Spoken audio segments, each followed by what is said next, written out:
And the reason is because the job opportunities are not many. When there are job opportunities, people do things and they will resign from positions and they know that tomorrow they'll get a new position. And even when it is not good, they will still stay in there and allow things to go bad. I remember one member of parliament he was a minister. He was going to parliament to deliver a speech. And whilst he was about to leave home, the the son had an accident and he delayed. So he went to the meeting and the meeting was late for about 25 minutes. When they called him to the podium, he took the microphone and said, I have always instilled that we need to go by our time. Today, I am late, although I have a very good reason to be late. And for that reason, I am resigning. He resigned based on that. I'm not saying that based on any flimsy reason you resign. But if there is a principle laid down by you and you're going to go by your principle and this vision that the leader is bringing doesn't sit well with you, you take a bow. You leave the scene, and if they implement it and it goes well, praise the Lord for them. If it doesn't go well, you've made your name. And I think every leader should have a principle. And every leader, like I said earlier, should have a position on issue. Because whether you like it or not, you need to have a position. If you're a leader and you will not make a decision, you will not have a decision or position on issues, then you are not a good leader. A leader should always have a position on issue, whether it is good or bad. That is your decision and you stand by it. That's what I would say. Thank you very much. The last set of questions, if there are any. Okay, then I'll take my last two questions and then we'll. So my last two questions for our panelists here. The first one is on gender role play in our field of work, especially in the corporate sector or administrative sector. We find that conflicting. The feminists, from the female perspective, I wouldn't want to use feminist. From the female perspective, we feel this gender disparity against women, especially in leadership positions. And then the masculine also believe that women in leadership are bossy. With your own practical experiences, if you have any, or related experiences, how do we manage gender roles in workplaces, especially in leadership? Okay, yeah. Gender role, especially the female. What I have said some time ago somewhere was that the women have created some challenge. And I think that challenge they have created, they need to tweak that statement a bit. The women have said that what men can do, women can do it better. But they have added better. The moment you say that you can do it better, you've thrown a challenge. I think they should have ended it there. What men can do, women can equally do it. That should end it there. But the moment you say that, no man will like to, have that challenge. So they need to take that statement a bit. Women become bossy because of our traditional attitude as Africans. We have that belief that women should not lead us. Some cultural backgrounds in Ghana, they don't even want a woman to lead them. And for that matter, when a woman manages to get up there, if she doesn't become bossy, then she will be, bullied. So they become bossy. I don't think they need to be bossy. All that they need to do is to exercise their authority and practice as professionals, not being bossy. Because the more you're being bossy and disrespectful, the best suggestions will not come. So women should not be bossy, but they should always exercise their authority at the position they are given and then allow suggestions to come. And I think that's what I would say. Mr. Kuna, would you want to add? Not much. I think the club says it all. All I'll say is if you don't know the power you have, you struggle to show it.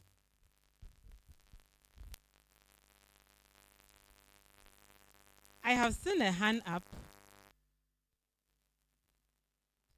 Sorry, I want to believe that this is, please. it's a very quick one. Yes. I don't think women are particularly bossy.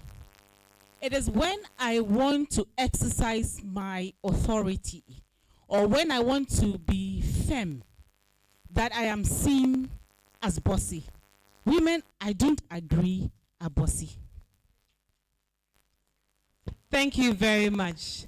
Women are not bossy.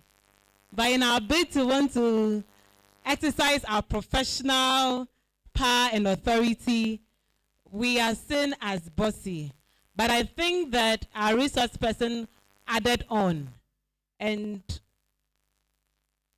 together we'll work for the better. The better is in the work, not women can do it better. So our final words from our panelists. We have leaders here.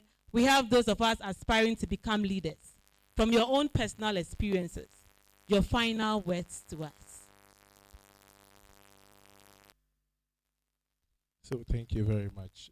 I would say that it's been an opportunity to share, but in this room I've seen many of my colleagues and leaders as well, which they are my mentors as well. So I learned from them, and today I'm here to share with them. Leadership is not a straight press using one style or the other. Look at the space you are, look at the culture, look at the opportunities that you have and the vision that you need to deliver. And I believe being all the things that we have said, having character, being ethical, and being firm, you should be able to succeed and draw your people together. Thank you very much. That's what I say. Okay, so what I will also add is that leadership is not only supposed to be seen at your workplace or where you have been appointed.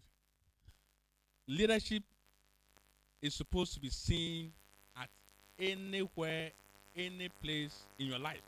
In your home, you need to show leadership. You are the number one role model for your kids. Your kids are looking up to you. The way you speak to them and others is how they will learn to speak. So it is not only at work that we have to show leadership or when we are given a huge responsibility, but at our corners, at anywhere we find ourselves. So long as things will demand decision making, you need to show leadership. Your kids will expect that from you. Difficult situation will happen at home. How do you handle it so that everyone's heart will be calm?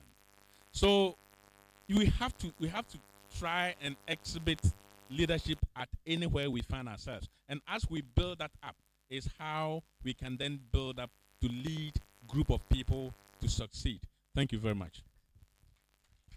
So thank you very much for this panel discussion. We've had Mr. Jacob Tete Akuno from GTech, and then we have Engineer Peter Buesiako, pardon me, from CTV. Please let's give it up for them. And as we do that, let's give ourselves the biggest clap. We've done so well. We've done so well. We've done so well. So we'll exit our sitting here and join the others down there.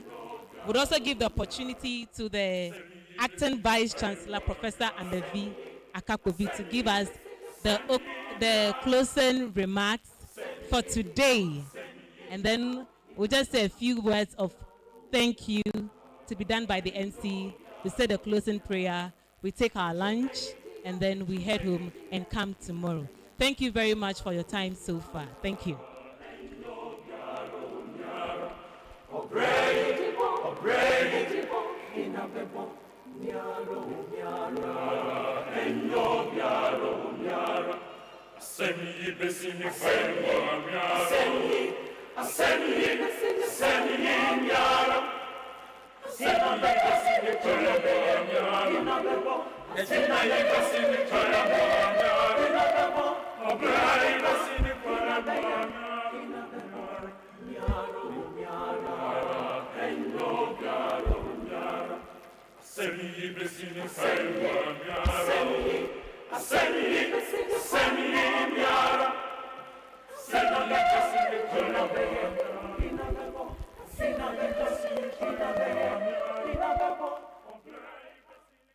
Hello, good afternoon.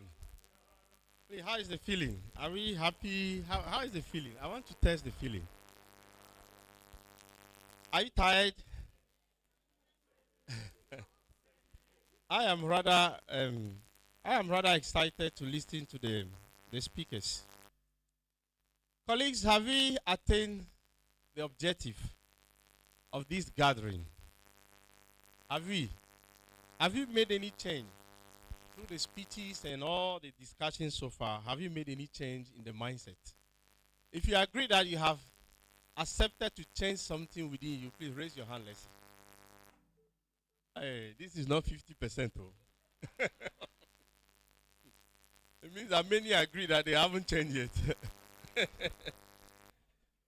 But I want to agree. You want to agree with me that one feeling I get after listening to so many speeches about the same leadership concept is that if you are not careful, I wouldn't say confused, but you get somehow confused because you cannot finally define a leader. It's like he's a god. He has to be so good, so not do this, not do that. And I know as the debate is going, what is going through your mind. Because right now, whether you like or not, I stand here, so probably you are assessing me in the mail when they say it should not be easy like that.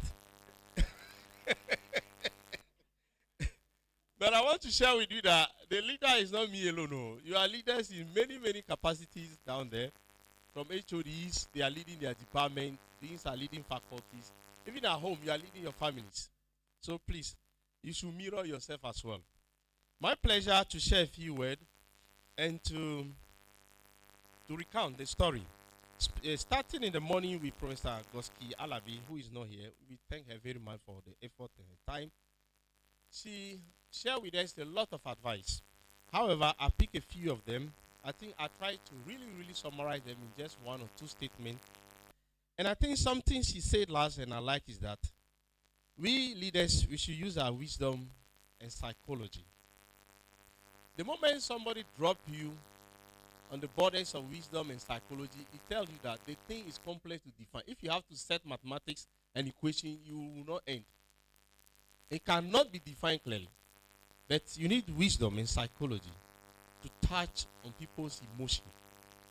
And there lies the bigger essence of the impact onto the people. She emphasized on the issues of powers, authoritative powers, influence, and what have you.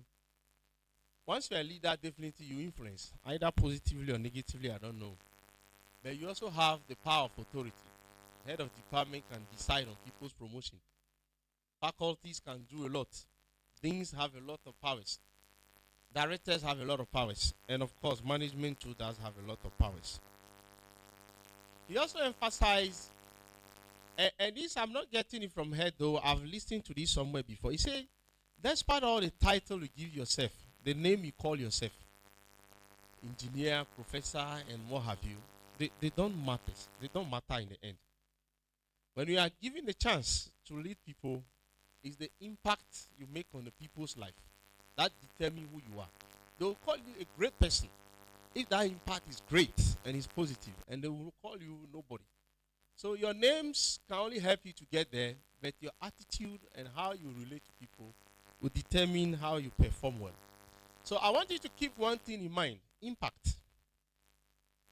Impact. Impact matters a lot. We measure the success of our activity through the impact we create. And leadership, as you say rightly, is about the context, is about the leader, is about the people. So in the end, you measure it through the impact that has been created. There must be a change. We have come here because we need to cure some wounds. We need to network further. We are one family. We may have our misunderstanding. The reason why maybe somebody is not working is because he's demotivated by an attitude of another person. Please, today forgive the person. I beg on the person's behalf. We are one family. We should be able to find at a point in time an opportunity to drop our grudges, our troubles. Let's drop them. And let's see each other as brothers and sisters. Because until we see each other this way, you will somebody individual effort that will change it to you. But all of us have a quota to contribute on the table. And to contribute that quota, you need to begin to appreciate that your neighbor is not your enemy. He's also working in the same capacity to build a team. So thank you for listening to that. I want to thank Engineer Buziako for his great speech. He has really shared a lot with us. I'm impressed about the information he gave us on the 19 billion that the government spent on the school, and also without mentioning the amateur project that has furnished our laboratories and workshop with quite a lot of equipment. We thank the government for this great initiative, and we believe that it will perpetuate in the future. We are also grateful to Mr. Jacob for spending time with us from the Ghana Tertiary Education. His speech actually reiterated the impact and necessity of this program we are running, and their assurance to backing us in many of the initiatives we are taking. Colleagues, let me turn to lessons learned. I want to share with you about 3 or 4 lessons that I have particularly taken. You must take your own, because the follower has a job to do, the leader has a job to do. But I carefully listening to the people, and I pick a few things that we must implement them. What is good must actually be implemented here. First of all, take this from Engineer Buziako when he talked about contract with agencies. This is an idea we have to re-implement here. Because where we find ourselves here, we are in the heart of Accra and Tema, and the industries are all over. I began this morning in my speech by talking about our collaboration with the informal sector.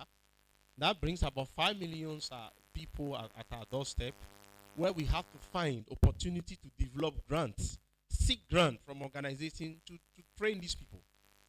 We also